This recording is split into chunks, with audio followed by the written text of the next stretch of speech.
Okay, we're getting ready to test this motor out. Right now, the ESC is talking to me.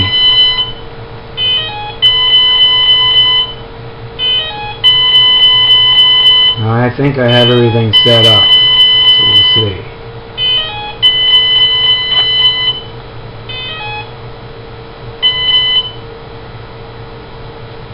Alright, we should be ready to do a test. We'll start slow. We're pulling about 36 amps. So we're going to go on up. Well, that's watts. That's watts. 36 watts. I was going to say. So we got 3.4 amps.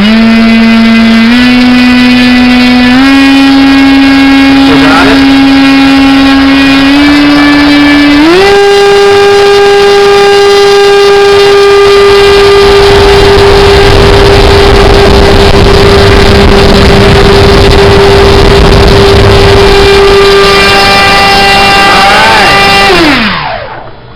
Pretty good test. That all you need me for? Now I gotta rig up something to figure out how much thrust I've got. Later.